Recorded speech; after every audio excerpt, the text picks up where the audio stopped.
Tuesday, what's up Wednesday? How's it going Thursday? From Friday and Saturday and Sunday, it's a weekend update.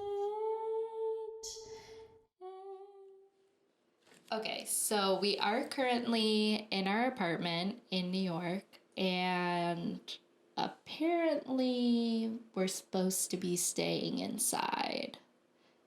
In some ways, but also technically I work in an essential field that I need to go to work. So tomorrow I'll be back at work. Today's just my day off. And somehow I have evaded work for 3 weeks. But I also, not that I think my work is considered essential, but we are. Well, is it? I mean, how else are people going to get around? The amount of flying that actually happens, it's incredible how limited it is now. Because you don't really think about it as something that it just is, but when now in this version of the world we live in, it's become so limited and crazy, and who know how many people can actually fly right now? Right. I did kind of have the realization yesterday that the flights are becoming more limited. At this point, I don't think they're super limited yet because I think March was already pre-decided. Like, you know what I mean? Like, they're not cutting back. Like, they didn't start cutting back right away, I don't think. I think they cut back some, but the majority of the cutbacks are going to come in April, and I'm really nervous about it because that's my job. But yeah, so I am still flying, and yesterday I had Roosevelt come to New York to visit me. Well, not yesterday, but a couple days ago, and he was having to fly out yesterday. And we were struck with the realization of there is no flights after I think he went to the airport, he missed his flight at 8 o'clock, and he was not able to leave after that. There was absolutely no direct flights to Florida from New York after 8 o'clock, after the flight he missed. Which is crazy because any other time, that'd be such an easy flight to grab. Right, because we were willing to pay. Yeah. Like, if you're trying to stay with one airline, it can be difficult. I think when you don't look at the flights every day, you think that it's more open and flexible than it really is. And when you're forced to actually pay attention and you have to fly all the time, it becomes more obvious that actually we don't fly as freely between the states as you would think. Just because obviously they can't have flights running every 5 minutes. But yeah, so it is a little more limited, but I'm interested to see what happens in April because it's going to be a lot more limited. I mean, it's a terrifying town. We're literally going through it's a pandemic. Everything is shutting down. There's not much left. Right, and New York City is one of the last places to actually decide to shut down, which is interesting, but also New York. And we finally have restaurants shutting down. Our favorite restaurant just shut down this morning completely, not even delivery. Yeah, which is strange because they weren't really in place where you would sit, you would only to go, and now they're not even going to be open. It's kind of crazy. But that might just be our mindset because, I mean, I know you go there every day, so you probably never see anyone sitting in there. But I caught her yesterday because I did go there yesterday. And she said, is this for delivery or is this for in or takeout? And then she caught herself. And I think she only said that because I was sitting down in there. And then she caught herself and she was like, oh, never mind. Sorry. Here you go. You have to go. Yeah, if you go into if you see the McDonald's or any of these places, all their tables are up, and like Oh, you're not really? allowed to sit inside any of these restaurants. Like the Oh. McDonald's is really busy by where I work, and everything's up. They block the back section where like they have the bathrooms and people can sit down in the back. Oh, It's crazy. wow. That is really interesting. So I don't generally buy food out hardly ever. I'm kind of like a have a really I don't know, maybe like an issue with being such a creature of habit that I literally only go to the same place. So I haven't really experienced that. The dollar store is still packed. And I've The been dollar store will never close. As long as there's one employee, they're good to go. right. They also decided they will never get rid of plastic bags. Oh, they don't care. They so someone had the mindset of like we need to let people know we're not gonna give plastic bags anymore. Yet they completely they post on the door and everything, and then still oh shit, we actually have some plastic bags.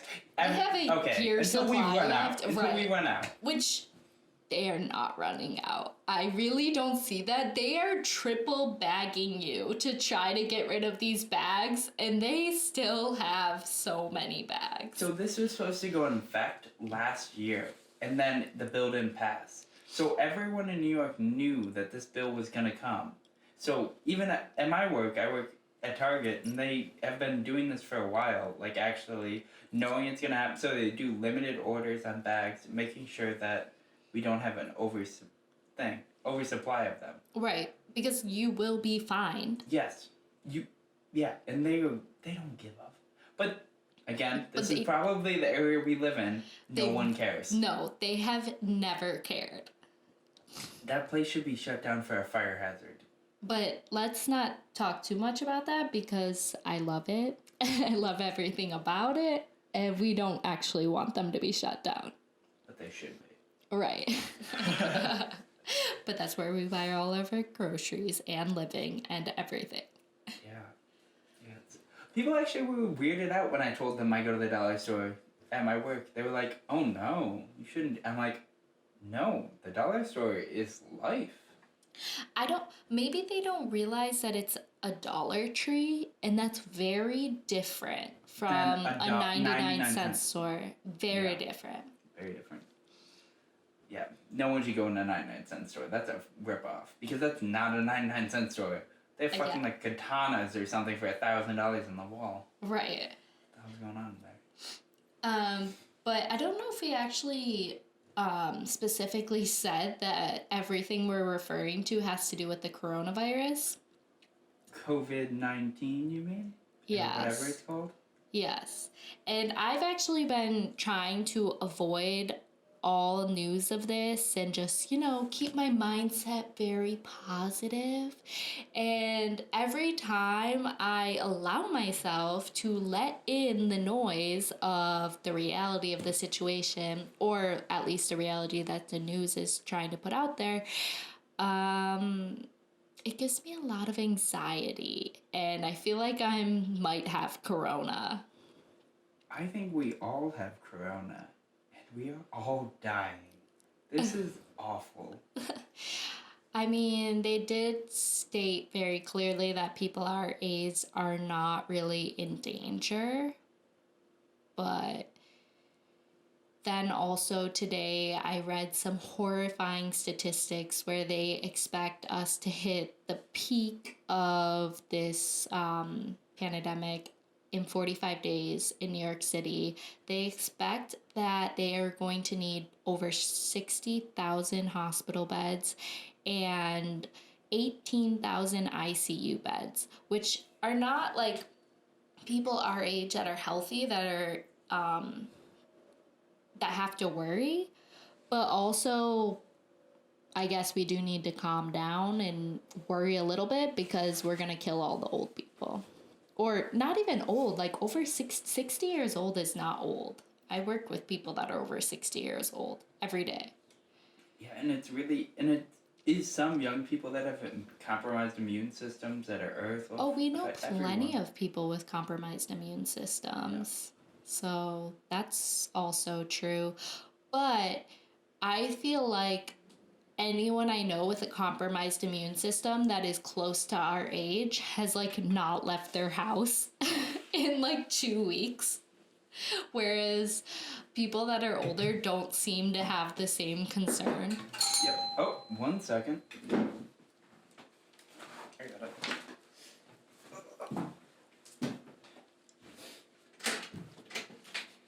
Thank you. Okay, so sorry for that little break, but we got a package, which is very exciting every time it happens. And it was for our wallpaper. So we had to take a moment, look at it, love it, and now we're back. Okay, I want to actually say that you were not expecting it, and we're terrified that someone was here to tell us to be quiet, and that we were somehow being too loud for having a conversation. In our own apartment. Yeah. Alright, so this is the Walking Produce Weekly Update podcast. I think that's the title of our podcast at the moment. We'll see. Wait, what did you say? It's the Walking Produce Weekend Update? Weekend Update, yeah. Oh yeah, Weekend Update. Wow, way to not listen, Treasa. It's a very long title. I might have said weekday. I don't know. Anyways. Okay, well, it's not. Now I'm completely confused. All right, let's get back into it. So this is the Walking Produce Weekend Update podcast. Today's topic is, what is this? What is this podcast? What are we doing? And let's figure it out. And I'm Treasa. And I'm Joe. And we are currently, like we said, in our apartment in New York City, and we are waiting to find out if the city's going to be shut down from coronavirus. Yep. Except I probably will still have to go to work. And I think I will too. So it will not affect us in any way since we barely leave the apartment already. Right. We pay so much money to not leave an apartment. Yes, that is the luxury. Why else are we paying for an apartment that we actually like if we were gonna leave it? Yeah. Though I feel like we could have been like stationed anywhere and we could pay like a quarter of the rent. No, that's not true because we live in the cheapest area No, in I Manhattan. mean like we could be anywhere else in the country. Oh, right. Like we could literally be living in like Fayetteville, North Carolina. Yeah, and actually live in like a mansion and pay Right. the same price and then So true. never leave that. But then we wouldn't have the luxuries. Like we just talked about the Dollar Tree. We have a gorgeous park. I'm about to get a museum pass. Yeah, if there is a museum to go to. Eventually, yeah. I might postpone the museum pass. Yeah, that might have to happen. All right, so what do you think this podcast should be? What do you think it is? Well, I really don't know the order that these podcasts are going to post, but I believe we already edited the first episode. So in that first episode, I kind of talked about why I started it. I asked a bunch of people, so you, my boyfriend Roosevelt, or he goes by Tyrus, and Mora, if you guys want to be a part of this creative group where it's a bunch of us that are trying to be more productive and create stuff. And I just wanted a place where we kind of hold each other accountable because I clearly cannot trust myself to be held accountable. And then we didn't even think about a podcast in the beginning. I don't know whose idea it was to specifically start the podcast. Maybe mine? Probably yours, since you initiate everything. Yeah. I kind of just don't have a filter sometimes, but I wanted to create the podcast just as another layer to our conversation about accountability. And I'm kind of podcast obsessed. So that's really just where it comes from. I don't listen to music that much. I literally live for new episodes of The Armchair Expert. And so I just wanted to like give it a try. We're all creative. We're all doing stuff online or at least want to. And this is just another thing to do. So what do you think about it? Like, So, I mean, I love the idea of it, but like, I'm trying to grasp what exactly we're. I mean, there's nothing to accomplish with a podcast, really. It's just kind of like bullshitting back and forth without any real gain, I guess. Well, for me, my thought process is that we're talking about accountability. We're talking about the process. We're having conversations about, what's going well with what we're trying to do and like maybe how we can improve, or also just trying to like, because we already filmed quite a few episodes. I think this might come out sooner than some of those, but you give me your thoughts, but I kind of feel like it's a good way to like get someone else's perspective. They're doing similar things. They may be doing similar things that we are, but they're coming from a completely different place. And when you're a creative person, it's really interesting to kind of think about and look at where other people are coming from. So true, very true. It's it's always so hard to, yeah. Where do we want to go? And I love the idea of a journey, which is kind of what this is. Everyone's starting at different places in their lives and different things. I mean, I'm only 22. You're 26. That's nice. I'm actually almost 29. I probably shouldn't throw people's ages out there. People don't like that, but No, that's fine. I'm your sister, so there would be plenty of ways for you to find that information. I just mean publicly. Oh, I don't think people usually care until they're over 30. So you have a year. You Right. can celebrate 29. Right. And then I will scold you. Yeah, and how dare you. Privately. Yeah. So further on that topic, like, how do you think it's going so far? I would say it's going great, and it's not going great. In the same retrospect. What is it? I think that I've taken a lot out of doing this, but then again, I want to achieve. It's kind of my insecurities and everything else that I add onto it that make me like obsessed with the idea of being perfect, which I hate, and so then I just end throwing that into this mix. But I think I've gotten a lot out of it, and especially with like adding on to our like weekly little habits or goals that we're throwing at each other, I think it's been really successful.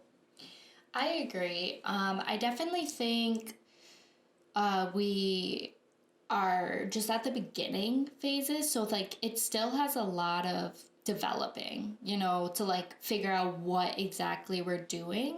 But also, what you're saying, like, you feel like, yes, I'm achieving more, but I'm nowhere near where I wanted to be. That is something that I've literally been struggling with for years now. And you just used a tissue and it was super loud. So awesome. I'm so sorry. I don't know how to. I should have muted my mic. My bad. But what is it called? What was I saying? Yeah, so that's like a huge thing for me that I'm trying to get over, is I'm trying to be like you gave me that goal for this week where you were like, do nothing for a day. Honestly, I feel like I've been getting a lot better at this, but I proved to myself this week that I am pretty good at this now, like doing nothing and not caring, because I started to stain my shelves 2 days ago. And then my boyfriend surprised me and he came to town, totally abandoned that, did not accomplish anything I planned on. I literally set up my room so that I could like be productive while my shelves dried. I don't know what's wrong with me that I thought this was a good idea. Like, they smell really bad. So, like, the fact that I would be sitting next to them sewing while they dry doesn't make that much sense. You're using stainer on shelves, and you're gonna sit in this tiny cube of a room and sew and hallucinate? Right, How exactly. Is that That was idea? the plan. That was Yeah. the plan. But I gave up on that plan, stained half the shelves, totally abandoned the thing, and then just had like a great day with my boyfriend when he came. And even the next day we did absolutely nothing. We just hung out. We were not productive. We did have a thought like, oh, when he's here we might work on some things. We did not work on anything, and we just enjoyed time together, and that was great. So I definitely think I accomplished that part that you gave me. Did you feel guilty about it? No. That's great. Okay. Yeah, you accomplished it. 100%. Yeah. So I think in that way, like, where those little challenges, like you said, are awesome. And I am getting better in small increments of not feeling so much stress all the time. But I always have this like overlying like thing of like, you had off for 3 weeks. Where is all the things that you produced in that time period? And I totally like am not able to like recognize that some of the things I produce are like technology, like this podcast. Like, I fully edited episode 1 by myself, figured it out, had no freaking idea how to work with audio, and I figured this out. And I've sent it to people. They think it sounds decent. I mean, obviously, this is a beginning podcast. People might think it sounds like shit. But in comparison to, like, what it could sound like, it sounds pretty decent. Like, it's listenable, right? Yeah, I mean, I've listened to yours and Mora's podcast about 3 times now, probably, during the editing phase, just to try to figure out the small little kinks of making sure everything sounds perfect, or whatever we describe as perfect. Right. But I would definitely agree, like, it's the hardest part to think about what you've actually accomplished.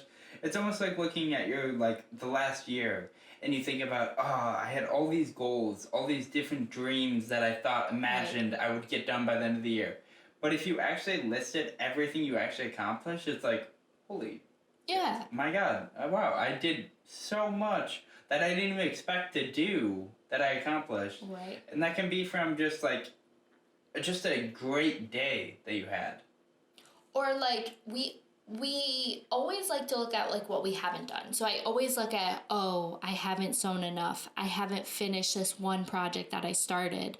Or like all those physical things. But like I'm saying, I actually edited so many photos. I actually edited the podcast. I've been researching distribution. These are all things that I could check off my to-do list. But I refrain from doing so because when I think about it, I'm just like, well, that shirt is still sitting on my mannequin, not done.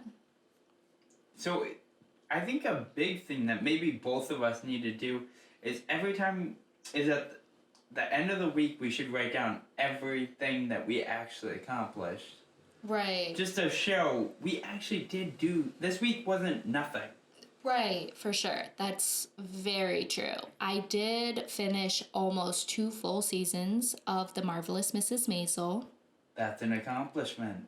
It really is. I'm very happy about that. Because honestly, that is an accomplishment. If it brought you happiness and actually made you happy and probably brought inspiration, I mean, it's a great show. It's fantastic. It is. It has excellent clothing, and also the storyline is really good. So, I mean, right there, in a way, watching a TV show, a lot of people would say that's a waste of time. Now, for me, I watch a lot of shows, and a lot of them are bad. And as soon as I start, I have to finish at least the season, maybe even the show. So, I would say that is somewhat of an accomplishment. And what did you take out of it? That's how you can describe what you get out of it. If it just brought you like a little bit of happiness, you just have to decide, was the time worth it? For me, it definitely was worth it just because I feel like I haven't put any time aside to watch anything except for, if I have a minute or if I'm really tired, I'll watch like a YouTube video, which can go into a YouTube binge. And that is not always quality content. That's doing nothing for you to watch just a string of nonsense YouTube videos. Whereas like sitting down and like actually watching a season of really well produced television, for me, for what I want to do, like can be a lot more inspirational and just honestly, when you go into it, kind of like what you planned for me for this week, like having a day where I do nothing and not being stressed about it. When you go into it being like, oh, I'm going to watch this show and I have nothing else to do but watch this show, you walk away feeling satisfied. Whereas like when you're like, oh, I'm going to watch one YouTube video and then I'm going to get to work, and then you end up watching 20, you walk away feeling so drained and so like embarrassed for yourself, and just like you wasted your whole day.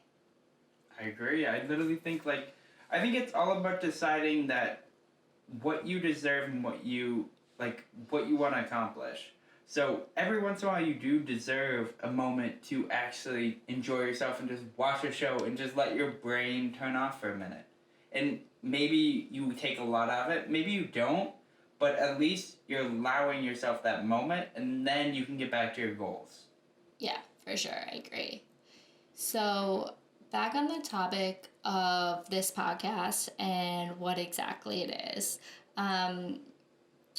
What have you kind of maybe discovered about yourself since we started doing this? Even if it's not the podcast, because we've just started the podcast. Like last week, we filmed a lot of episodes. Okay, so instantly it just brings me to the original time we tried to make this podcast, in which we tried to film it at the same time. I hate seeing myself on film, and that will throw me off through a loop. I cannot deal with that. It awful. I really hate seeing myself on film. I hate filming myself, in which this has really opened myself to trying and attempting and filming myself, which I really hate and I have to get better at. So that's kind of part of my goal this week, is to do something on film that I feel is embarrassing. Maybe it's funny, maybe it's just dumb, whatever it is, but I'm actually trying to get comfortable and used to seeing myself on film, and I'm not the worst. Yeah, which I think is great because I was there. So the podcast you're talking about is like when me and you tried to do it together, which was after me and Amanda filmed the first episode, but before all the other ones. And we were at the time thinking that we were going to record the video for YouTube. And I think it's great that we let that go, because it did, since we are just learning, it's a learning curve, and that stunted our ability to edit so much. We're just not prepared to edit 2 hours of video footage. Our computers can't handle it. We're not there yet. And also, like you said, not all of us are used to filming themselves and sitting in front of a camera and talking like you.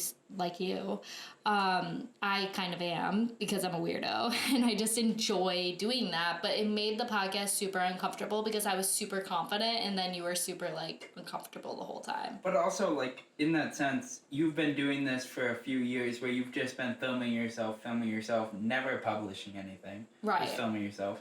And then throw that into the editing, which is really going to be thrown onto only you, because I'm not going to lie, who's going to step up to that?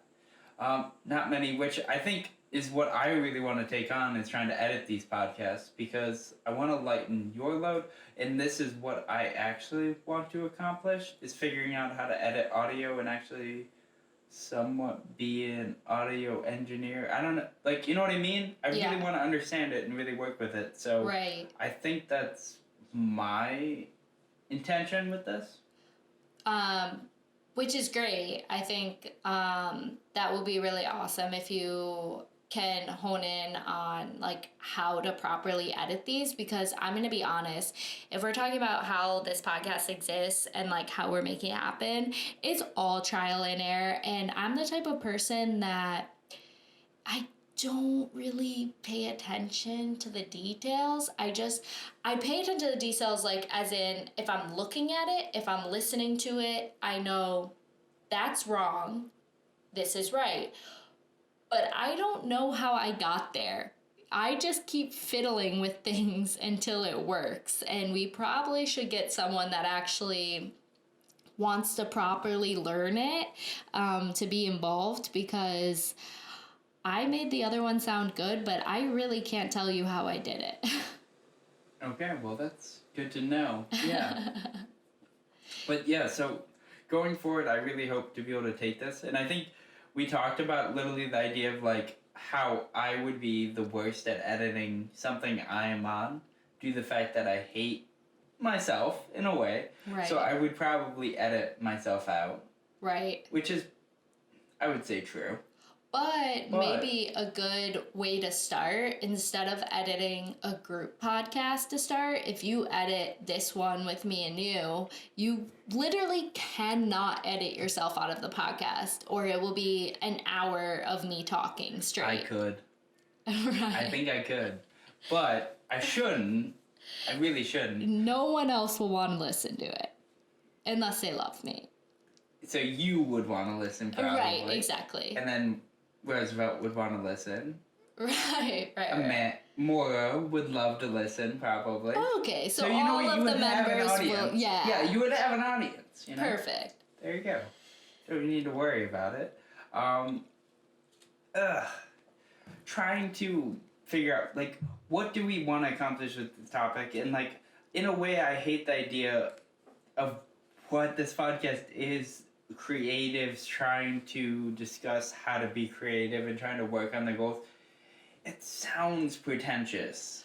But it's really, if you're being genuine and you're really being honest about your journey, it's not pretentious at all, because I'm literally saying, help me. I am not succeeding. I am 28 years old, and I have been working towards a goal for my entire 20s. And yes, I have, succeeded in some aspects of my life. I've accomplished some goals. We do live in New York City. I do absolutely love our apartment. But there's a lot of things that I have not done, or that I've started and then just said, never mind, we're going to let this go. That I've wished to succeed at. So I am genuinely searching for the answer, how I can accomplish my goals. And I feel pretty much the same, except I'm 22 and I feel like I've completely failed at this point and struggling to understand, like, okay, I can't call myself a creator because I haven't made anything worth anything. And then to that point, should I even be creating anything no one wants to see this. Right, which I think me and you have a very similar struggle, which makes things, or not even struggle, like perspective, which I don't know is either beneficial or negative to the conversation, because we literally agree on almost everything. But it's the fact that, like, we question whether our work is ever going to be worth anything. And other people just say, well, this is my price, and, like, expect someone to pay it. And we have no idea how to allow that to happen. Like, we think we're worth nothing. Worth nothing, and we would pay to do anything. Right. We'd pay for the opportunity to give you free service. You want me to do something? How much do I owe you? Right, always. So one of the main things I've worked on over the past year, which I've been trying to push onto you, is building my confidence. I feel like over the past year I have made major gains in how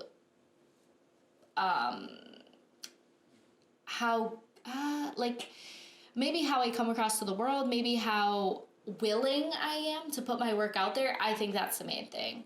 I am now so unafraid to, like, when we were working on our first podcast together, I didn't give a crap what anyone thought that it sounded like. I was so confident and so in the zone, and you were so nervous about how it was coming across and how we sounded. But I've spent, like, the past year, maybe 2 years, like, building up my confidence, building up my self-worth, and therefore it does not matter to me, like, what someone else may think about what I'm putting out there. I cannot believe.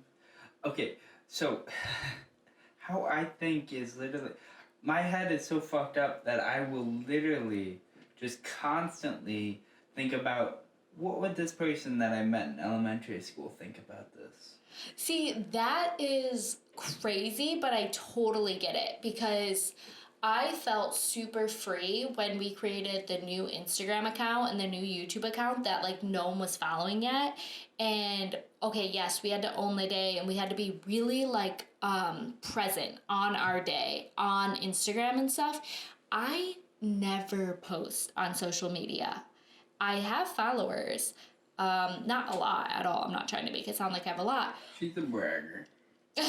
but I have some people that follow me, but it like limits me from being able to post on like simple social media because I really do like always overthink everything. And when we had absolutely no followers to start, I I don't know, it freed me up. And when I said that to someone else, they thought that sounded really stupid and they could not understand where I was coming from, but it's nice to see that you also somewhat feel the same.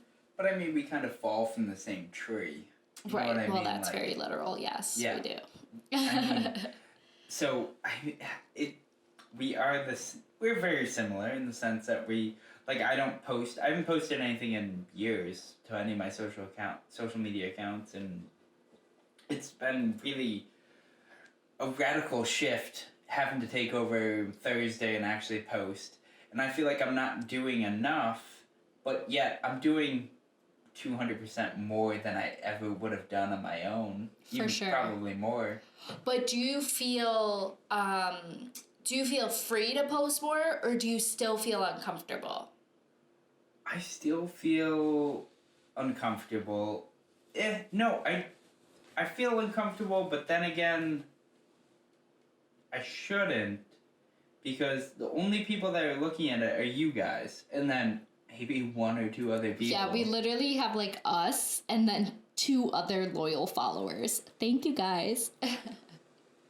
Very much. You know who you are. Yeah, You thank you to you the 2 literally people that like listen. every photo, every video, everything. It's awesome. And So- Joey hates you. A pressure to keep up. Right. He's like, we can really do without this guy. Okay, call it the one person. Alright. Alright. Jesus. I mean, who's to say they're not both guys? Who's to say? Okay. But, alright. I mean, which anyone who's willing to support me feels just like an attack. So. Which feels like an issue. It feels like you need a therapist. I do. If someone just simply liking every photo is like, why is he still looking at me? Why? Okay, I've had a few. They haven't worked out. They've been an issue. I realize that they haven't been maybe the best.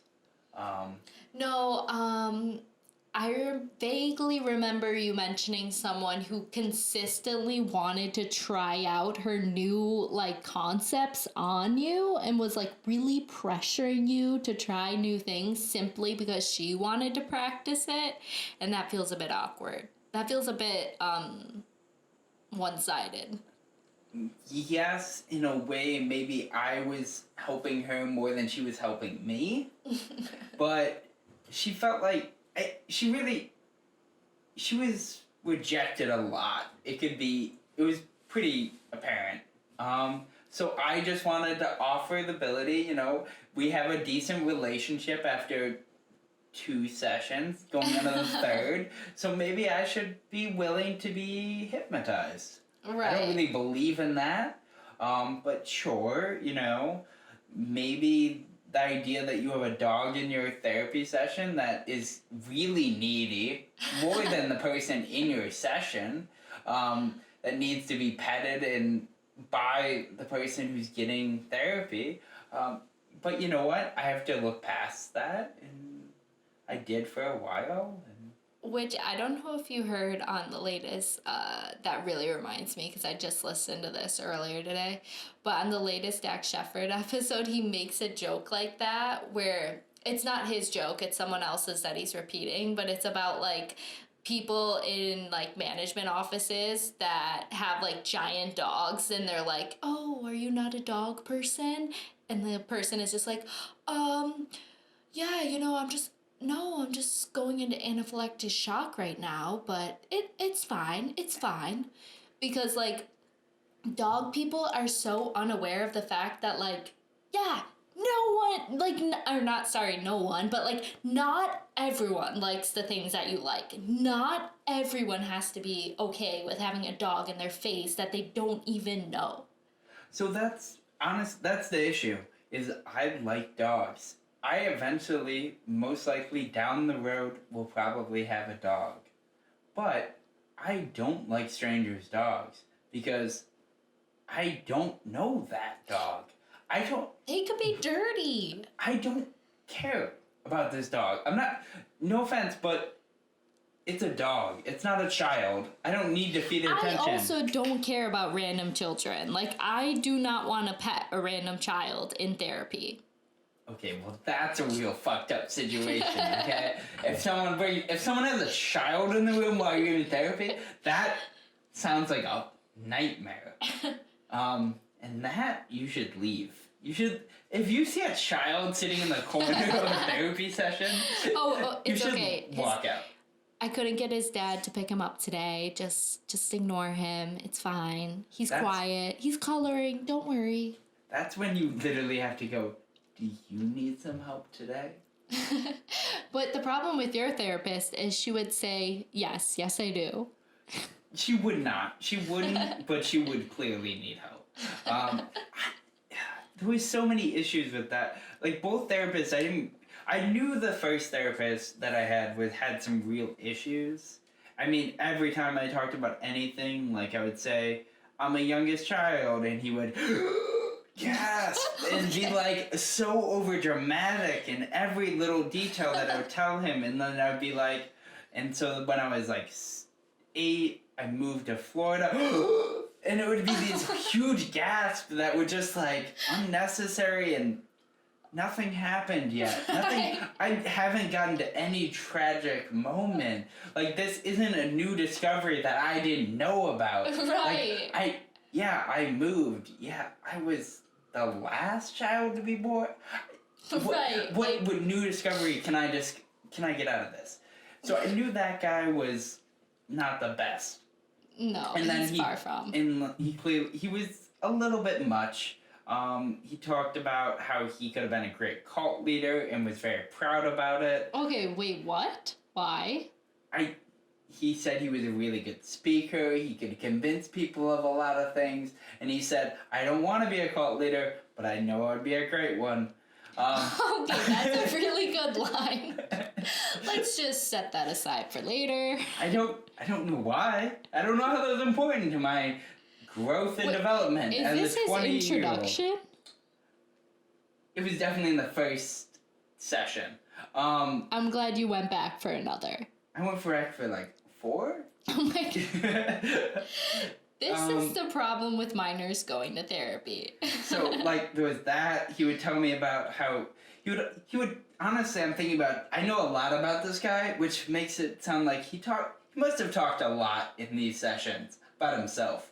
He told me about how his kids were recently trying to learn how to drive, yet they had no sense of direction since he refused to ever drive the same way to a location. Like, when they're going to school, he would take weird routes and, like, drive in circles a little bit, in a way that he didn't want to drive the same way twice, but it almost sounded like he was confusing them to ever know how to get home. Right, like, he's confusing them on purpose. I don't understand why. That sounds like gaslighting almost. Like, he's literally trying to manipulate them.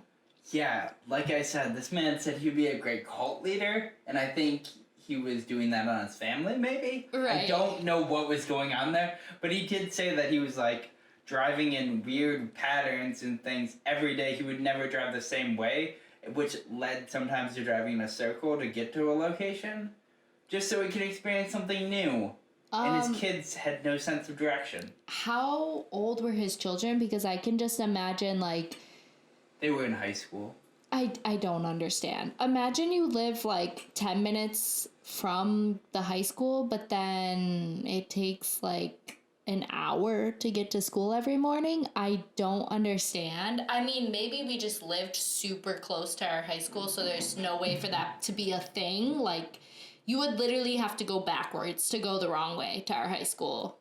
Okay, so if you look at our location and to our schools, especially how I grew up, every way was about 10 minutes to a school. Either way, you could go in either directions. You still end up there. Our town is a circle. Yeah, it's very tiny, but it's literally a circle. It doesn't matter if you take Canner or US1, you always end up in the same location. Yes, but this is a weird thing for where we grew up.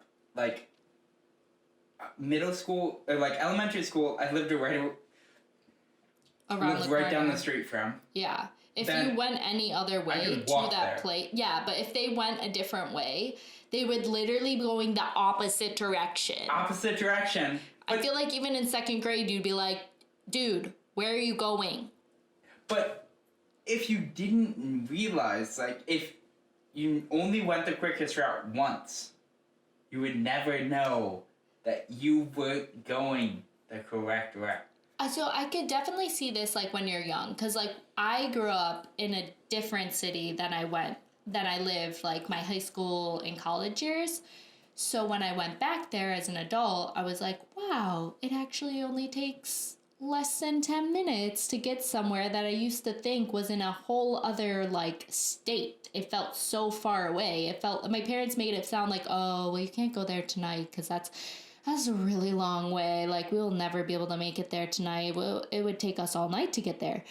And I really thought this. And then now, as an adult, I'm like, oh, so that was 2 blocks away. But that was a great tactic because we never went there, like, except for maybe once a week. So I could see that as a kid, but then, like, when you're in high school, I feel like if I lived there later in life, I hope that I would have noticed that my grandma did not live 2 hours away. I would say they probably did notice, but they still would have no sense of direction how to get home. So if you're literally being picked up and then being swerved through different routes every day, you still wouldn't exactly know how to get home if you're being driven in like a crazy pattern every day. But would you also, like, ask, like, what is happening? Why is it taking so long? So he did say his kids hated him for this. Oh, so they're aware. They're aware that this is psychotic, but he does not care. Okay, so he should not be a therapist because he needs his own. He probably does, but maybe that one's also a cult leader, so who knows? Right. I mean, I have to say, I also have gone to therapy, not as much as you, not to, like... As much? I only went to, like, I think I've only been to maybe 10 sessions. Okay. I have not been to that many, so I just want to make that clear. I am not as crazy as you are. Broken. Yes, more broken. you're much more broken. Probably because you're the youngest child, you know, a lot falls on you. Very true. Just throwing that out there, you know, he was pretty disgusted when he found that out. But with my experience with therapy, again, I also just went to the therapist that, like, urgent care recommended. So that can also not be the best decision. What kind of therapist does an urgent care recommend? Right. Someone that gave them their business card. Or maybe an uncle. I don't know. You know, someone they're related to. But why would any urgent care recommend it? Oh, well... Was it the doctor? Or No, the doctor. Like, I go in, I'm crying, you know, they want to put me on all the meds. Then they give you the recommendation. So the doctor gives you meds. And a recommendation. Okay. So I've never been offered medication. I mean, I've been told you may need medication, but I don't prescribe it. Right. I am not currently on medication, not that that matters, but just stating that. But I mean, just to be clear, I don't want people to be asking me for advice or something. Not that anyone's listening, but we have that one guy. And you've been to less than 10 sessions. No one thinks you know it. You have any actual. I have no knowledge except for that. People seem to be concerned when I tell them about my therapy sessions and the fact that my doctor decided session 1, minute 5, that I am possibly bipolar because, family history and whatnot. And that cannot be changed by having a conversation with me. And he does not want to know about my actual issues. He just wants to make sure I'm bipolar. So he wants to only know information that will relate to the fact that I am bipolar. And if I am not bipolar, he really doesn't care. And on top of that, he had a lot of things to say about other patients of his. So I might not have got to know him, but I got to know his patient history, and he thought that would be good for me in some way. I really don't know. Did it comfort you? Yeah, it definitely comforted me when he referred to all the women at his practice as, well, I have a lot of these young girls like you, and I get them to take their medication by telling them that they're going to get fat if they don't. Things like that is definitely very comforting. It definitely makes me feel like he cares. He cares about our weight and whatnot, especially when he puts me in the mix. Oh, you might be a pretty skinny patient, so you might care about your weight. So, don't get that. I'm just going to let you know, if you're this sad, you're going to get much fatter if you don't take this medication. Right. So you might be feeling good right now, but I promise you, the minute you get off these meds, you're going to be a heifer. That was pretty much his selling point on making sure people took medication. I would love this doctor. And it didn't end there. There was a lot of stories. So was he offering speed? The sad thing was that, the urgent care gave me the medication. So he didn't get to benefit from, pawning more meds off on me. I think I need a few more sessions for that, but I was in college, so he only got me during spring break or something. So I went to 4 rush sessions in the middle of the year, and then I never went back. Oh, that's a shame. Yeah, it's a real shame. Yeah, so you didn't really get the full experience. I didn't. I did love his office. I loved going. I hated the fact that it's very expensive, especially for a college student. Gave me a college student discount, and it was outrageous. Wait, so you paid for this? I paid for therapy out of pocket at the time, yeah. You went to the wrong therapy. I didn't pay for. I got all insurance paid for it. Yeah, that's really, I don't know, I definitely would have been covered. I've definitely had insurance at the time. I was only maybe 21 years old, so I really don't know. Yeah, you definitely would be covered by our parents' insurance. Yeah. I don't know, that was really weird. Yeah, I paid out of pocket a lot of money. How? Again, this is why young people maybe shouldn't be going to therapy. I don't know. They should. I think therapy's great. That seems like someone really took advantage of the definitely, in retrospect, I feel that because it was one of those things where it's he was I know your insurance isn't going to cover it, so I'm going to take care of you and I'm going to give you a really nice discount. It was like that. It was clearly like that. Don't bother your parents. Don't put it through the insurance. I got you. It's only going to be $250 per session. We're just going to see each other 3 times over the next 2 weeks. Session. And can I just say that this is... Okay, so we had a conversation a couple weeks ago with Maura about I'm being a nice guy, where someone literally is taking advantage of you, being like, I'm a nice guy, so let me help you out. Let me do this. And that's what that feels like. Oh, for sure. That definitely, he was a sleaze. Everything I'm saying, as a grown woman, I know that he was a sleaze. But I appreciate my experience with him. I learned a lot about how to be a sleazeball. Yeah, people are psychopaths.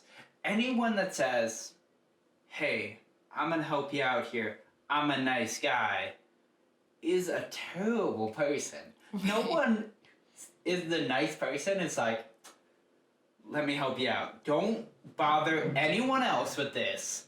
I'm going to take care of you. Anyone who says I'm going to take care of you is not going to take care of you. Right. Very true. Because the people that are taking care of you are stressing the fuck out and are like, I'm going to figure this out. Right. They're not even saying they're going to take care of you. They're just like, okay, how can I figure this out? Like, give me a minute. Give me 10 minutes. Okay, give me an hour. Trying to figure this out. Yeah.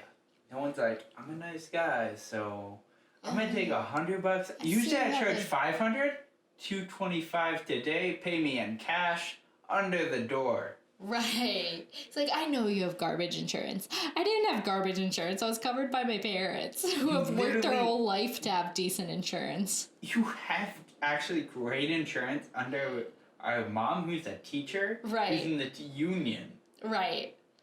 You easily could have gotten that paid for if you did not have such a awful. But then again, like, maybe his practice wouldn't have been covered because he's very suspect. Yeah, because they're like, you need to go to someone else, not this maniac.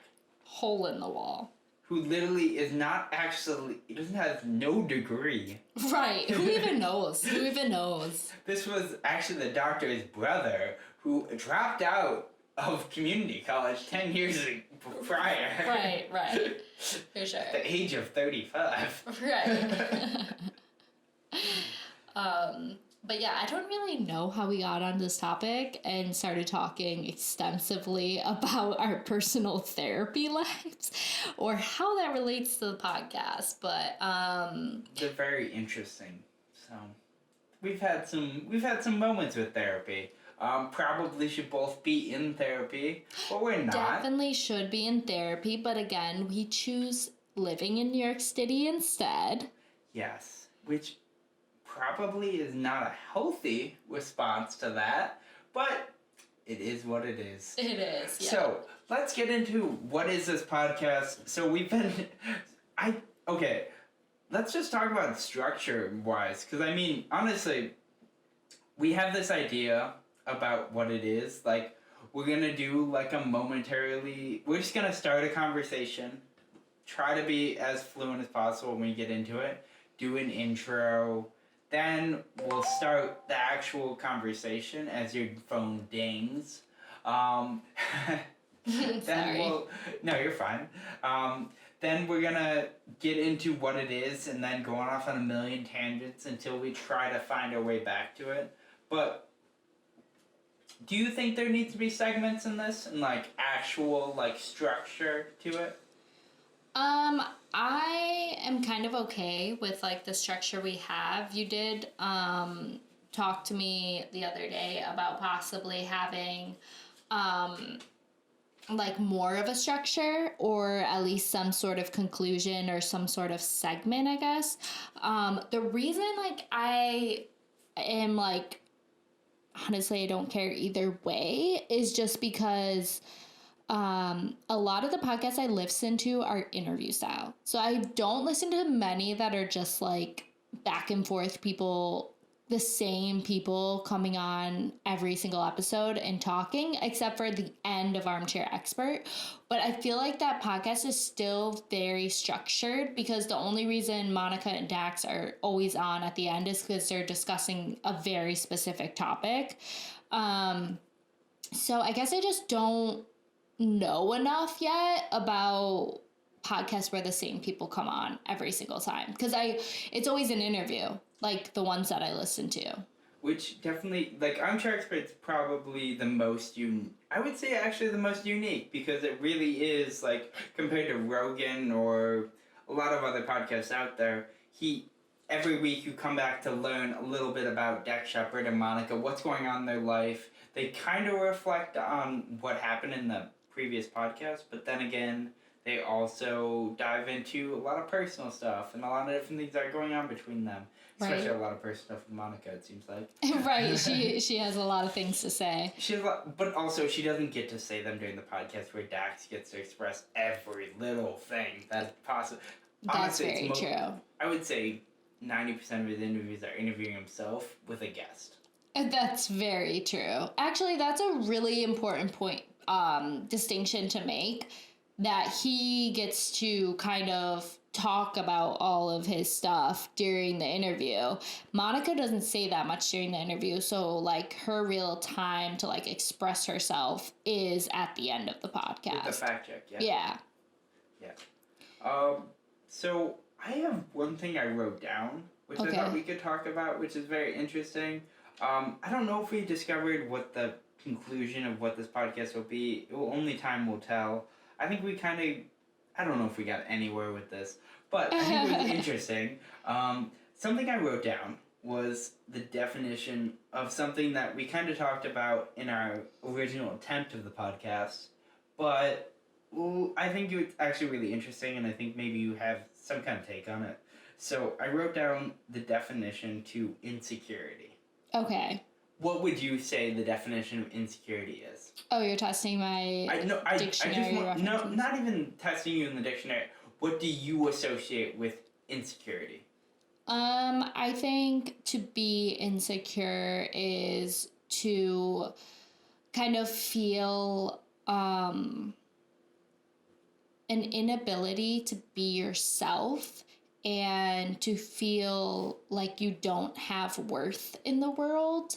I think there can be a lot of things that add up to insecurity, but the bottom line is that you just don't think you're worthy. Okay, so this is what I pulled off Google, and I was trying to look up a lot of different things that we could probably talk about on this podcast, and then I thought, what about this? And I decided to look it up, and this really clung to me, and I really want to talk about it. So on Google, definition for insecurity is the state of being open to danger or threat. Okay, that actually does make sense. When you think about like, okay, when someone's insecure, then they're more open to being hurt. When an animal is weak, they're more likely to be a victim.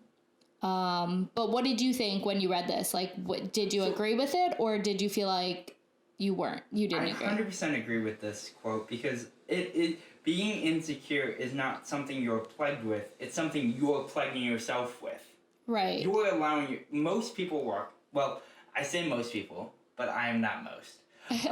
So I would guess that most people don't walk around seeing every little thing they do as a danger, or like they've put themselves in a bad spot by saying this word, by saying something or doing something. Most people just walk around and just keep going. Whereas healthy people. Truly. Or really unhealthy people. Possibly. But I would say the insecure are probably the most unhealthy. Oh, Maybe. Well, there's a fine line. Fine line. But yeah, I think to be insecure is very unhealthy for your mental state. Me, and maybe possibly others, need to deal with this. And so the state of being open to danger or threat, I feel like you have to think about when you feel this insecurity or whatever it is, you have to think about, is this really a danger? Is this really a threat to me? Or is this just something that I'm allowing to perceive as something to actually affect me? Exactly. Like, for example, if we go back to when we first filmed the podcast, you felt like it was such a threat to the ability to record the podcast that we were being filmed. I did not care. I did not care how I looked on camera. If you watch any of my YouTube videos on the walking produce, 90% of them, I look like trash. And I am not pretending that I don't look like trash. I do. I'm very tired at the end of a Monday because I try to do as much as possible on a Monday and then nothing the rest of the week. But like, I feel like it really, really affected you that we were being filmed. Okay, and I think it really affected me due to the fact that it was a full body shot of me. Oh. And like something I was just thinking as you were speaking, which I probably shouldn't do, which I know is unhealthy, to literally not be actually thinking. I heard you, but did I? But like the idea of a full body, like I can do a face shot. That's easy. Right. But then everything. Then you start to get into my actual body, and then all these different insecurities start to come up where I'm like, I'm not the person I would want to be. I feel like I'm really fat and gross and really which short is really and sloppy. untrue. Okay. Which it really makes me uncomfortable to even look at or see or think about. And so like even today, like I slouch a lot, so then like it emphasizes on that. And so like if we were filming this right now, very uncomfortable. Okay, but like sometimes like it's not your fault that you're slouching. Like we're both slouching right now because we have a mic in front of us and it's like angled downwards. Like me, I'm in a better place because I'm sitting at a table. No one can see us right now, but I'm seated at like a high top table. So the mic is actually in front of my face and I'm just choosing to slouch in front of it. You're seated on the couch with a stool holding your mic, like a kitchen table stool. So your mic is very low. You have to slouch. That's not your fault. Yeah, and also I want to try to look at you. I don't want to stare at the wall when I'm talking. So I also angled myself at the side of the couch. So Right. which is also weird, but still. So getting back to the idea of like insecurity and like why we feel insecure and different things like that, I want to challenge myself in a way to open myself up to that, which I know I've done with my video thing a little bit this week in my challenge. So what exactly was the video thing, just in case someone doesn't know about it? Okay, so obviously it's going to come out in a week's time or possibly more. But the idea of this, So Treasa's going to the bathroom while I'm going to talk some more, but she can still hear me. All right, so honestly, this challenge this week is going to be to try to embarrass myself. I'm going to be posting a video of me doing a character of some kind on the Instagram. I'm going to be posting it as my third post, which is very structured and everything else. I feel like people can see if they actually really pay attention to it, but yeah, my third post is going to be a video of me actually embarrassing myself, or maybe it's going to be the first video. I honestly... Alright, so I'm going to be posting a video of me doing a character, which is something I've been doing. I've been doing the last week, and now 2 weeks. I've been making these really random videos of me just doing really dumb things. Almost like sketches, but just a front-facing video of me playing just random weird people doing stupid things, saying dumb things. And I really enjoy it, and I don't know why. It just is all dumb. It doesn't make any sense. But I do enjoy it, but also I feel very embarrassed by the idea that I'm doing this. And yeah, so that's my goal. My goal is just to post that. I've been filming a bunch of them. I have like probably 40 videos on my phone of this. But I feel like you're not... I'm back, by the way. But I feel like you're not specifically talking about like why you're filming yourself. Was it not that you were creating like a tiny habit? Yes, the idea was the tiny habit. Was the original goal was to create a tiny habit where I do this every time I went on Reddit, which I had to get rid of because that just projected me to just never use Reddit again. So I would never have to film a video. And I was like, but I want to film videos. I want to do the video thing. So now I've just been trying to do a couple a day, at least. Do 2, 3, depending. Sometimes I've done up to like 5 or 6, but I've just been trying to do those every day. Just try to do little videos of me playing, just talking to a phone by myself, just being random dumb characters or whatever they are. Yeah. Okay. I totally forget the reason that you started saying that. Basically you told me about talking about my goal and why I'm doing the certain things I'm doing and like kind of it all reflects onto insecurity. Oh yeah. And like why I'm doing what to get more comfortable, like get more comfortable in front of the camera, to allow myself to embarrass myself, allow myself to fail. Yeah, because I also feel like some people might be thinking, okay, why do you need to be more comfortable in front of a camera? Like, how realistic is that for your life? Well, I just feel like filming myself and becoming comfortable with myself and kind of being like, oh yeah, I can make funny faces and it looks really unattractive, but that doesn't mean I'm personally unattractive. Like, that's a way of building your confidence. You know, sitting with yourself and being like, yeah, I'm a weirdo, but it's awesome, is like a way to build your confidence. But on top of that, like, Joe specifically does things like improv, like he's trying at least. He hates to hear like the things that he does.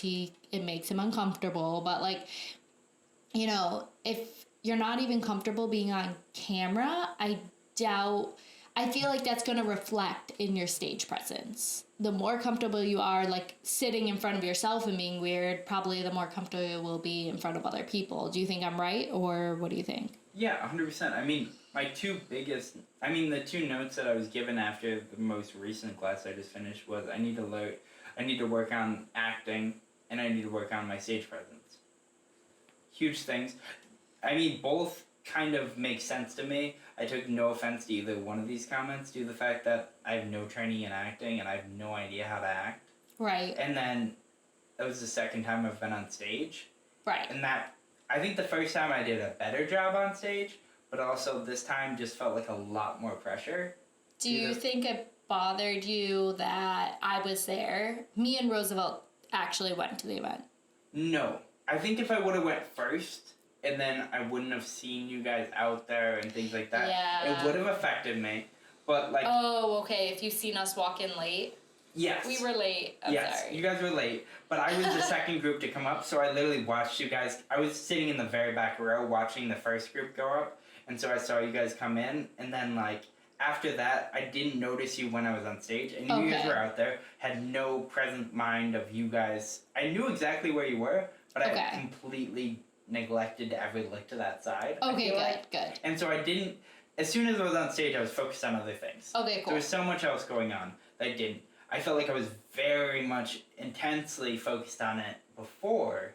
Okay. But as soon as you guys came in, that was it.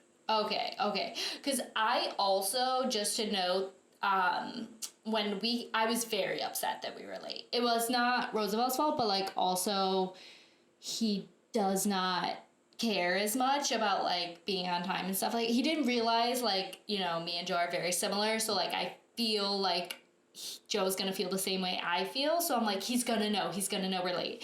And then when I went in, I didn't see you on stage. I was like, I had no idea about the setup, so I didn't know there was gonna be like 2 acts. So I was like having panic attacks all over the place for you. I was like, oh my God, did he get sick before the show? Where is he? Is he late? What is happening? Do I not recognize him? Like, I don't understand. He's not on stage. Do you not recognize your brother on stage? Right. That's hilarious.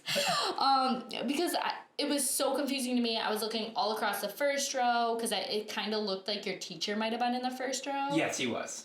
Okay. It just stood out. How did you... It seemed very clear. Did he have gray hair? Like long gray hair? No. Okay, well that man looked very official. Oh, no. He's in his 30s, but looks like he could be 24. Oh, wow. He's very young. He was the guy that was the host. He had like the hair, he had very black hair. Did I see a host? You should have. He introduced us on stage. Oh, wow. Okay, I don't remember. He looks very young, but he's like 36. Okay. Well, what I could not enjoy like the first 5 minutes of watching that show, and then I settled on the idea of like there has to be more than one performance because there's no way he wouldn't be here. He left for the show like 2 hours before us. But so anyways, after speaking to you, it seemed like what really held you back in that performance was maybe the fact that you did the intro and then you felt immediately like you failed. Very quickly, which it was so crazy, which I should have just said something, which it's something that my second therapist did tell me, is say what you need, rather like ask people what you need. If you need something, tell people. Yeah. Which is very hard for me. Very hard for me as well. Like, I think it's such an important thing, and it's not being a selfish thing. It's just, if you need something, ask for it. And so, like, immediately, people are like, I think people thought I really wanted to do it, and so no one really wanted to do it, and I think one of the guys in my group was like, Joe would really want to do this. But I was so affected by like our name. I was like, oh no, I'm gonna mess up our name. Our name is so weird and strange, and I don't really get it. I don't know how we came to this conclusion of this name. And so then I was like saying in my head 1,000 times, okay, we're this, we're this, we're this, we're this, we're this, and just kept going over it. And then like when I said it, I was like, okay. And then like taking a suggestion, instantly missed the first like 3 people to say it suggestion. I think someone said coronavirus, which is unideal and was not agreed allowed, upon. right? It was agreed upon that no one would take that suggestion, Right? Because who wants to see a 20-minute show about that? No one has any kind of monologue or story about this yet. And yeah, this was also like a month ago. So this is like the beginning stages when our president is saying coronavirus is a hoax. Yeah. Well, yeah, I think even before that, before the president even talked about it. I mean, it was a while ago, but yeah, so that was unideal. It was just unideal. Just distasteful. It just seemed distasteful and gross, and like the world is really dealing with this. No one wants to talk about this. No one has any stories about it. So let's avoid that. And then I asked for a suggestion. I completely could not hear anyone. And then asked for it again. Someone spoke as soon as I was speaking, so I could not hear them. Oh. And then I had to ask for it a 3rd time, and then we got lollipop as their suggestion. It's like, candy, okay, I gotcha. Right. Yeah, kind of a boring one, and it was hard to, and I felt like in a way, like, I felt like my team was like, oh, that's a shitty suggestion, but that was the only suggestion I really got. Right. So, you can't just, like, make one up, can you? That would be a bit awkward. I feel like the crowd would really disconnect from your show if you literally just go, okay, and so we're gonna use therapist as our suggestion today. Right. If you just decide on it one completely, like, did you hear that? No, I didn't. Okay, none of us relate to this. No one said this. So. Right. So. Although, I mean, I was sitting way on the side, so I would have never known who said what. But I think... Good to know. Maybe next time I'll just be like, we're going to do this. I love this idea. Right. But also, like, I think this was a great opportunity for you because it's happened. Now you know. It's very hard to hear in this situation, which you could have never known. Until you do it. Yeah. How would I know until I did it the second time I've been on stage? Right. So it's not crazy that threw you for a loop. I think just in the future, definitely going into it, if you were the one to introduce, now you just have to know, like, it's okay. If I can't hear, just take a breath, take a minute. See if someone else throws something out there. Like, you know what I mean? Like, just wait a minute. Yeah, don't have to rush into it. Literally just be like... Just kind of, and maybe just, like, gesture. Just like, come on, throw ideas. Throw ideas at me. Because now you know, the more you talk, the more you can't hear. Yeah, every time I speak, and especially because I felt like I was yelling, and so, like, all I could hear is me yelling, which... I don't know if I was being too loud, which you said you weren't. You weren't being too loud at all. I felt like I was, like, screaming at people, and I was like, oh my god, I should need to calm down. But that's, again, with the fact that you've never been on stage before, because, like, you know, it's a room full of people. You don't have the loudest voice, so... Which is 100% a thing, and I have to really get used to it, and a lot of the people that I am performing with all have done things on stage and really have...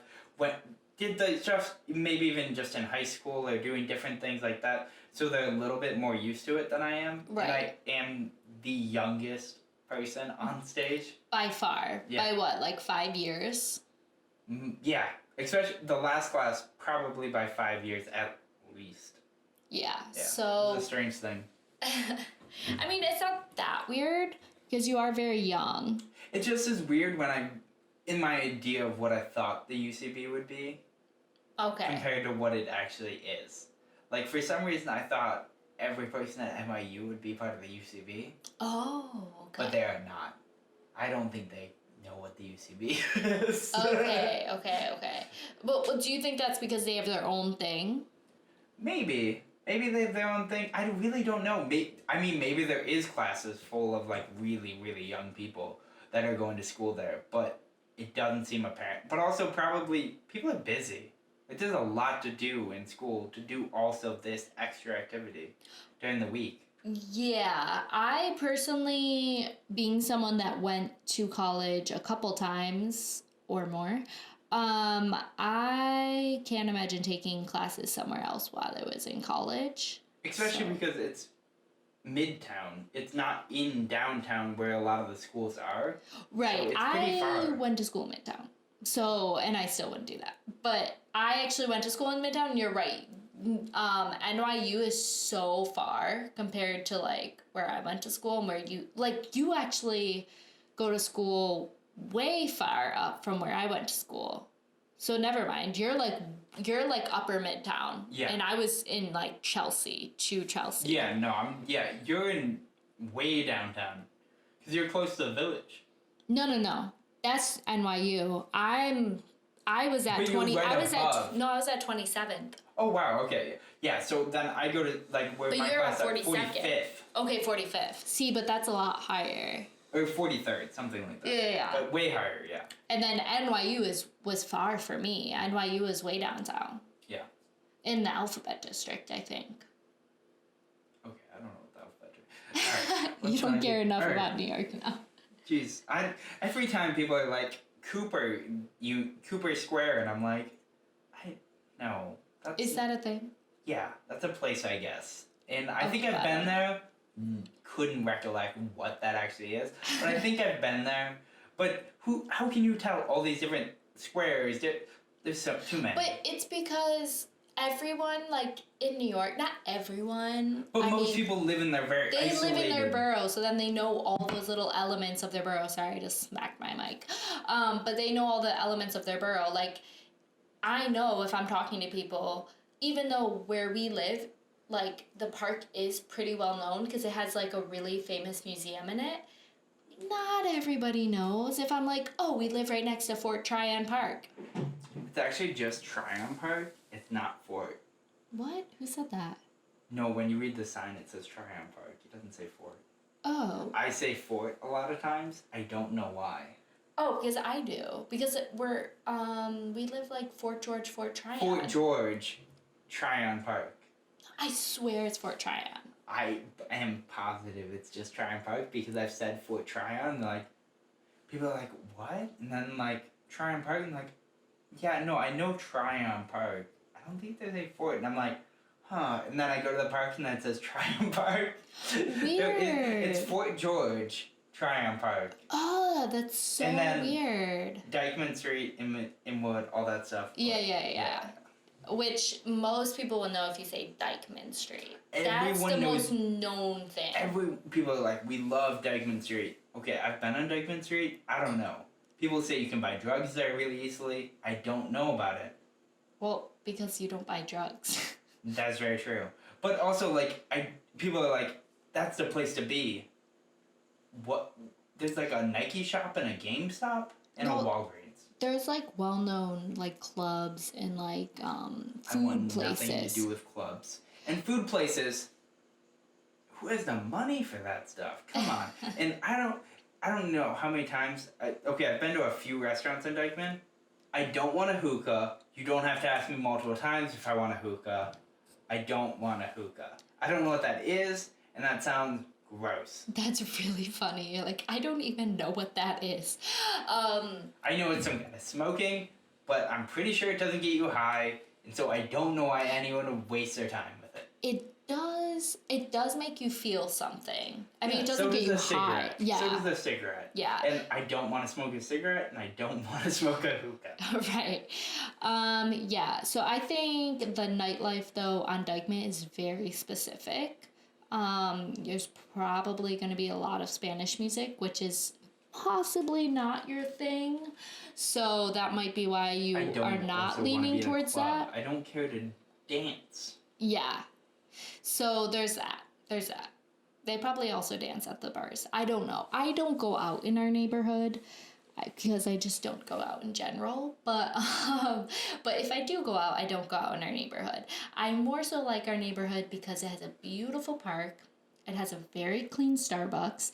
It has a very, very interesting dollar store that happens to be very handy. It's probably the best place. Like, honestly, if I had to say the number one store, it's that, and then we have our perfect restaurant in number one Tex-Mex. Right, which serves both Tex-Mex and authentic American Chinese food. Which really only buy the Chinese food. They don't know what Tex-Mex oh my gosh. is. Rosie made a horrible decision. He did go for the Tex-Mex, and I didn't even like the look of it, let alone try it. Okay, but like honestly, when you walk in there, there's nothing that reads Tex-Mex about it. The only reason they're Tex-Mex is because this is a Dominican, like Spanish neighborhood. Which we're not going to speak on it, but let's just think Dominican and Tex-Mex. Are they the same thing, or is this slightly off? I don't know. I would say they're slightly off. I don't think they actually match at all. But I think someone had an idea. Someone had a great idea. And they were like, we need to get more business in here. And I'm possibly successful. They assumed that Tex-Mex was the market. Yep. They saw no one else with a sign like that, so they said, let's go for it. But if you go in there and you ever see them making the Tex-Mex, there's the smallest of counter. Like, imagine like a bread box full of like Mexican ingredients to make tacos and things like that. That is what they have. And then they have the rest of the kitchen to make Chinese food. And they are all Chinese. Yes. 100%. Imagine walking to a Chinese restaurant. That is what Chinese takeout place. That is what that is. An island of Tex-Mex. A bread box of Tex-Mex. Right. It's interesting, but I love them. It's very good Chinese food. The best Chinese food. I've only tried 3 different places, and they're the best. In New York or just overall in your life? No, in New York. Kidding. In New York. In New York. I've had a few different places, and they're by far the best. But also, I'm very, like, linear on what I like from Chinese restaurants. Yeah. Like, General Tao's, if you have a good General Tao's, that's all I need. Right. I like a nice crab rangoon. Yes, and I would even say they probably don't have a good crab rangoon that we've just accepted as a good crab rangoon. Right, I agree. But also they have, like, there's like, I would say, like, 2 very different styles that you could get. Like, the shell.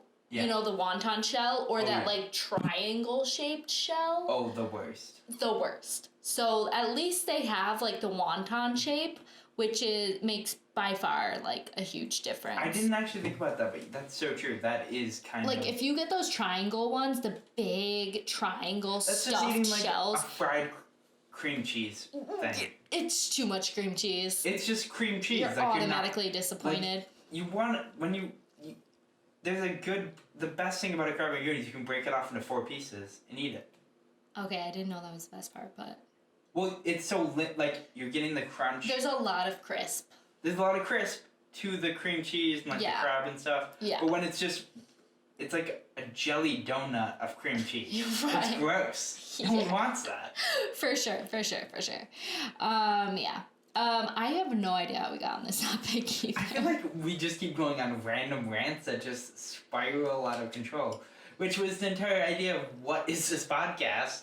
And maybe this is just what this podcast is. It's just a constant of ranting and just trying to figure out to discuss our topic, which I think was what is this podcast? Yeah, what is this podcast? Trying to figure it out. We were talking about insecurity as well. We were talking about insecurity, which was just my small little thing I wanted to add on to it, which somehow ended with us talking about our neighborhood and our local Chinese eatery. Right, which, you know, if you're ever here in Inwood, definitely let's give some business to the number 1 Tex-Mex. But just know, because of Corona, they are out of business right now, which is very sad. Let's be sorry about that. I would just throw this out. Support your local Chinese restaurants. They deserve your business, and they are incredible. I like how you're specific to only the Chinese ones. The Because I rest feel of like they're the businesses can most go away. affected. I feel like they really are the most effective. Everyone's being right very now, like right now. racially discriminant towards these amazing Chinese restaurants that have no attachment to a like pandemic disease that was bound to happen somewhere, and now Right. it's plaguing these American Chinese restaurants that have been in this like in our lives forever, and then like now for some reason you're gonna get sick. No, get out of here. Yeah, actually, that's very true. I have had a number of people say to me, "Oh, do you want to get number one Chex-Mix?" And then be like, "Oh, but should we?" I mean, we still do every time. But the fact that so many people have said, "Oh, but should we?" Yes, we should. Like, they don't go to China. Like, they didn't go to China last week. And if they did, they would have been quarantined. Yeah, and guess what? Like, just because they're Chinese does not make them. Which how do we even know if they really are? We Right, don't I really didn't know. ask that. You know what I mean? I just like, assume. You kind of assume, but it's just American Chinese food, which Right. is amazing and incredible And different from real Chinese food, yeah, let's be clear. Clearly, I've never had real Chinese food, and to be honest, all I want is American Chinese food. It's amazing. I feel like I wonder if they have American Chinese food in China. Okay, that is really possibly, I don't know if the word is self-centered or what the heck it is, but do you think? But it's such a specific kind of food. yeah, but it's also like I've also spent time in other countries like England and gotten Chinese food there, and it's closer to American Chinese food than authentic Chinese food. I only say that because I have a very close friend who is from Beijing, and her mother is obviously also from Beijing and has also didn't move to the US until she was like an adult woman. So she does make authentic Chinese food because she is authentically Chinese. And in comparison to American Chinese food, it is very different. Yes, but that's what I'm saying. But the English Chinese food is closer to American Chinese food than it is authentic Chinese food. But what I'm saying is like, are they serving that to Chinese? Like, is anyone in China eating this? What we're eating? I would say no.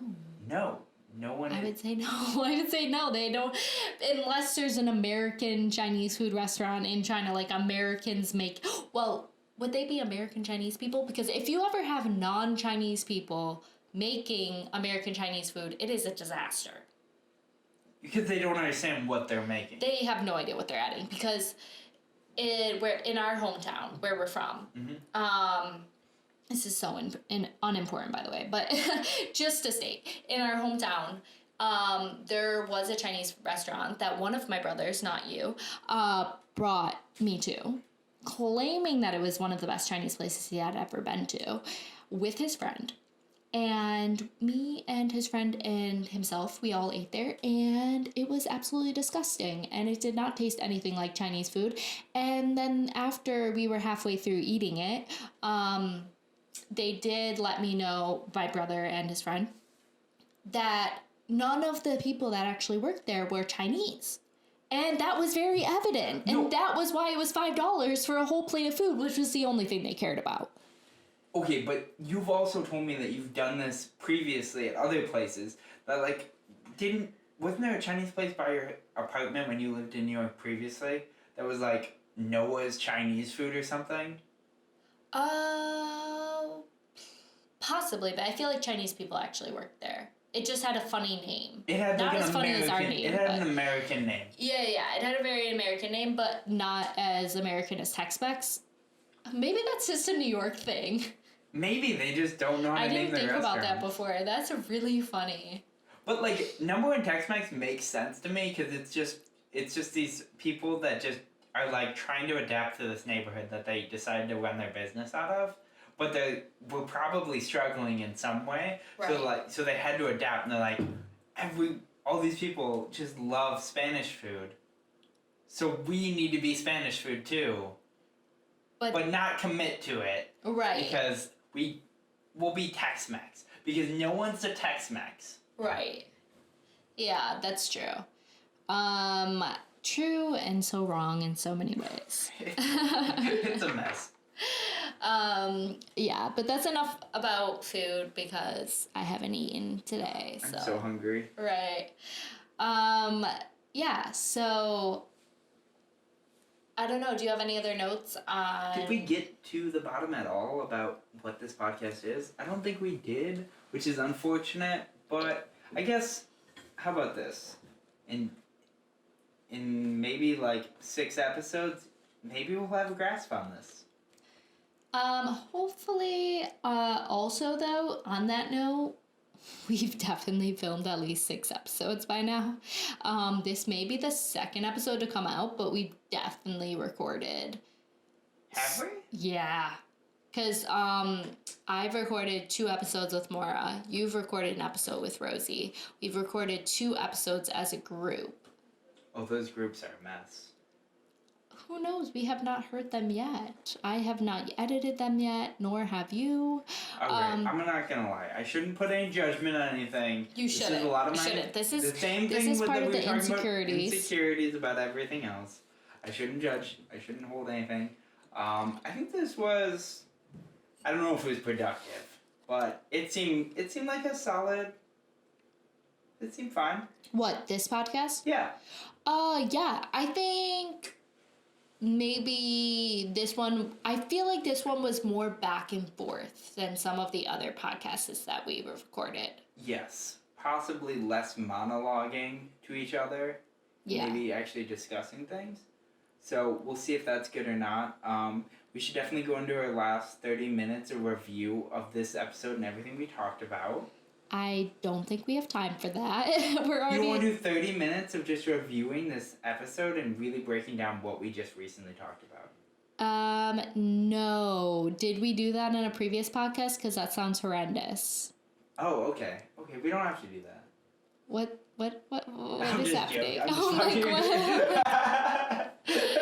I'm like, I don't know if this happened before, but I really don't like to make it. you uncomfortable. Alright, we can just end it there and just, that's it. This has been the Walking Produce Podcast Weekend Update. Until next time. Treasa, hope you have a good day. I'm Joe. I'll see you Thursday. Alright, bye. Hello Tuesday, what's up Wednesday, how's it going Thursday, from Friday and Saturday and Sunday, it's a week.